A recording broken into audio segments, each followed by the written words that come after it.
Friends, स्वागत है आप सभी का फिर से एक नए और बहुत ही इम्पोर्टेंट वीडियो में। आज के इस वीडियो में मैं कवर करूंगी जो टॉपिक वो है पॉलिटी की तैयारी कैसे करें। और जब बात पॉलिटी की आती है तो सभी टॉपर्स की पहली पसंद और पहली रिकमेंडेशन, जो कि मेरी भी है, होती है एम लक्ष्मीकांत की किताब। एम लक्ष्मीकांत की किताब पॉलिटी की तैयारी के लिए एक बाइबल के समान है, तो इसको तो हमें कवर करना ही होता है। साथ ही मैं आपको इस वीडियो में ये भी बताऊंगी कि नोट्स कैसे बनाने हैं पॉलिटी के, तो इन सब विषयों पर बात होगी।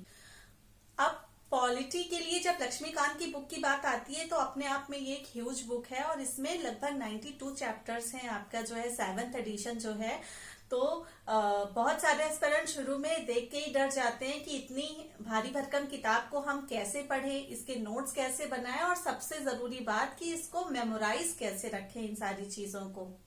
जहां तक मेरा मानना है कि पॉलिटी का जो आपका सब्जेक्ट है वो बिल्कुल मैथ के समान है। इसमें अगर आपको आता है, चीजें पता है आपको, तो आपका क्वेश्चन का आंसर सही होगा। अगर आपको नहीं पता है तो आंसर आपका गलत होगा। इसमें गैस करना या तुक्का करना जैसी कोई चीज मेरे ख्याल में नहीं होती है। फॉर एग्जाम्पल, अगर आपसे क्वेश्चन पूछ लिया कि कैट का कार्यकाल कितने वर्षों का होता है, अगर आपको इसका सही जवाब पता है तो ही आप सही आंसर कर पाएंगे। अदरवाइज तुक्का भिड़ाने से इसमें सिर्फ आपको निगेटिव मार्किंग मिलेगी और कुछ नहीं। यानी पॉलिटी में सही तो सही और गलत तो गलत का हिसाब किताब होता है। तो आज के इस वीडियो में मैं पॉलिटी की तैयारी से जुड़े सारे सवालों के जवाब भी आपको दूंगी, साथ ही इसको तैयार करने की स्ट्रेटजी भी मैं आपसे शेयर करूंगी। जैसे कि एम लक्ष्मीकांत की किताब को कैसे पढ़ना है, इससे नोट्स कैसे बनाने हैं और चीजों को मेमोराइज करने की क्या टेक्निक है, वो भी मैं आपको इस वीडियो में बताने वाली हूँ। तो आइए वीडियो को शुरू करते हैं। लेकिन अगर आप चैनल पर पहली बार आए हैं तो चैनल को सब्सक्राइब कर लें और वीडियो पसंद आए तो उसको लाइक, शेयर और कमेंट जरूर करें।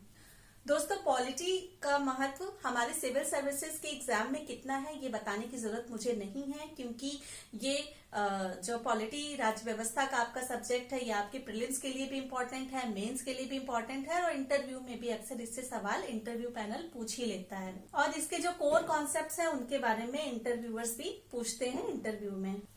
पॉलिटी जीएस का एक ऐसा पार्ट है जो स्कोरिंग होने के साथ साथ कॉन्सेप्ट बेस्ड एक आपका जीएस का सब्जेक्ट है।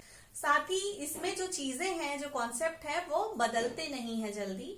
बहुत ही माइनर अपडेट्स होते हैं जो आप करंट अफेयर में इजीली उनको आप कवर कर सकते हैं। यानी इसकी तैयारी करने के लिए आप जो एफर्ट्स लगाएंगे वो आपका वन टाइम इन्वेस्टमेंट होगा और एक बार आपको लग के मेहनत कर लेनी है। इसके बेसिक्स और कॉन्सेप्ट्स को समझ लेना है, अपने प्रॉपर नोट्स बना लेने हैं, उसके बाद आपको सिर्फ रिवीजन करना है और पॉलिटी से जुड़े हुए सवाल फिर आपके कभी गलत नहीं होंगे। और ये आपकी एक स्ट्रेंथ बन जाता है और आपके कॉन्फिडेंस को बूस्ट करता है। लेकिन पॉलिटी की तैयारी करने से पहले आपको ये ध्यान में रखना है कि आपको चैप्टर नंबर 1 से शुरुआत नहीं करनी है किताब को पढ़ने की। जैसा कि मैंने बताया 7th एडिशन में कुल 92 चैप्टर्स हैं, लेकिन अगर आप इसको ध्यान से देखेंगे तो पूरी किताब का जो इंडेक्स है उसको जब आप देखते हैं तो ये पाते हैं कि कुछ पर्टिकुलर सेक्शंस में पूरी किताब के चैप्टर्स को बांटा गया है। तो आइए देखते हैं कि वो पर्टिकुलर चैप्टर्स, वो सेक्शंस कौन कौन से हैं। मैंने तैयारी करने का यही तरीका अपनाया था। अगर आप चाहें तो आप भी इसी तरीके से अपना करके पॉलिटी में कमांड अच्छा बना सकते हैं। मेरा तो ये बहुत ही फेवरेट टॉपिक है, बहुत ही फेवरेट जीएस का पोर्शन है। तो अगर पूरे इंडेक्स का विश्लेषण किया जाए तो हम पाते हैं कि पूरे पार्ट में जो चैप्टर्स हैं वो कुल इतने भागों में बटे हुए हैं, जिसमें से पहला पार्ट आपका जो है आपका कॉन्स्टिट्यूशनल फ्रेमवर्क यानी संवैधानिक ढांचा है, जिसमें आपको संविधान के निर्माण से लेकर ब्रिटिश काल में जो एक्ट्स थे, उसके बाद आपके जो कोर कॉन्सेप्ट हैं जैसे मूल अधिकार, नीति, निदेशक तत्व, इस तरह के कॉन्सेप्ट बताए गए हैं।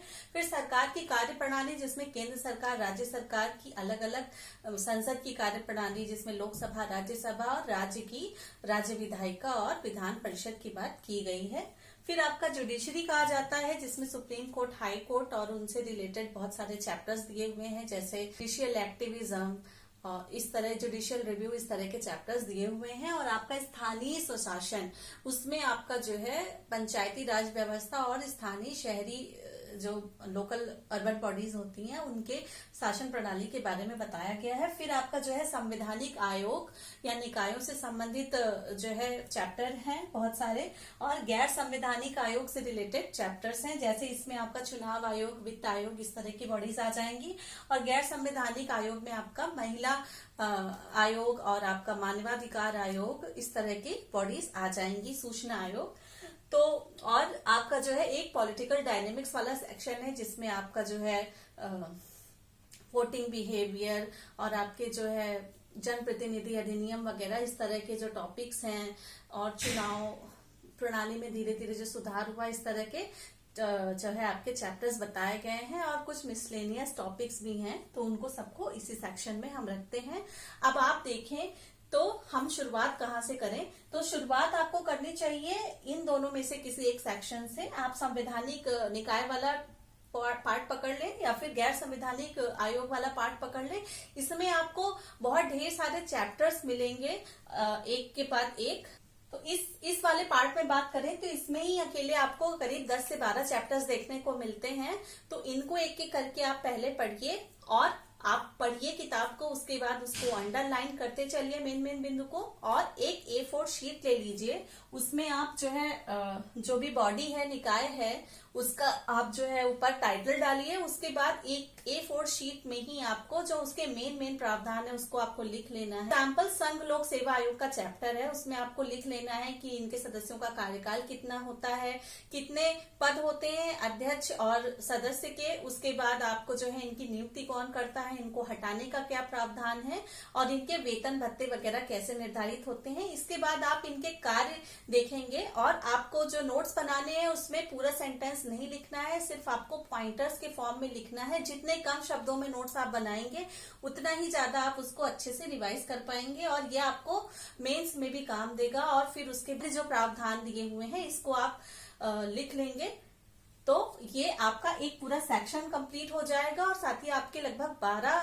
जो है चैप्टर्स आपके लगभग यहाँ से कंप्लीट हो जाएंगे। और एक A4 शीट पे आपको एक आयोग का नोट्स बनाना है, इससे ज्यादा आपको इसमें नहीं देना है स्पेस। और इसको जब एक बार आप कर लेंगे तो ये आपके इस पर्टिकुलर पार्ट के आपके 10 पेज के नोट्स तैयार हो जाएंगे, जो कि आपको जब भी आप कोई भी एग्जाम देंगे, चाहे प्रीलिम्स का चाहे मेंस का, तो आपको हर बार ये काम आएंगे।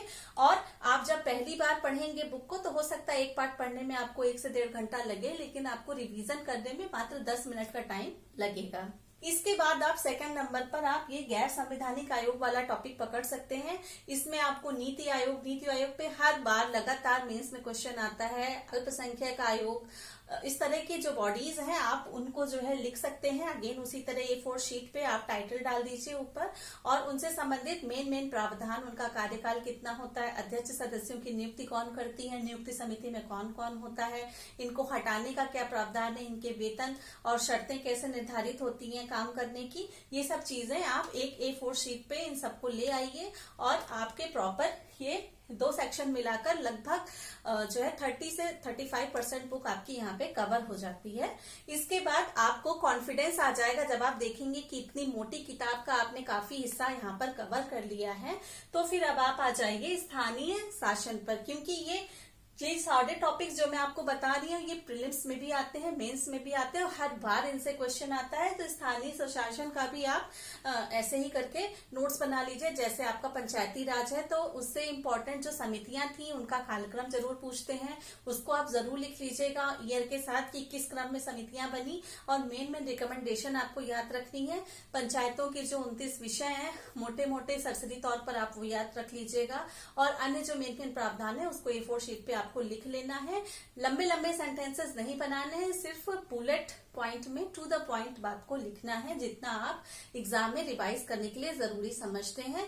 तो इस तरीके से आपके 3 पार्ट तैयार हो गए। इसके बाद आप चाहे तो ज्यूडिशरी पढ़ लीजिए या फिर आपका जो संवैधानिक ढांचा वाला पार्ट है इसको पढ़ सकते हैं। इसमें शुरुआत के कुछ चैप्टर्स जो हैं वो आपके मॉडर्न इंडिया हिस्ट्री का जो पार्ट है उससे मिलते जुलते हैं। जैसे ब्रिटिश काल में आपके कौन कौन से एक्ट्स आए, संविधान निर्माण कैसे हुआ, संविधान सभा में कौन कौन था, अंतरिम सरकार, इस इस तरह के जो है प्रावधान दिए हुए हैं, तो उसको आप वहां से भी कवर कर सकते हैं या फिर यहाँ से भी कवर कर सकते हैं। इसके बाद जो मेन टॉपिक्स आपको पढ़ने हैं वो है आपका मूल अधिकार और डीपीएसपी और मूल कर्तव्य, संविधान का संशोधन कैसे होता है और आपका जो basic structure of the constitution है, इन सब के बहुत ही अच्छे से आपको नोट्स बना लेने हैं और आपको आदत बना लेनी है कि जब भी आप पढ़ने बैठेंगे तो पुराने नोट्स को एक बार सरसरी निगाह से जरूर देखेंगे। तो यहाँ पर आपका लगभग 50 से 60% बुक कवर हो जाता है।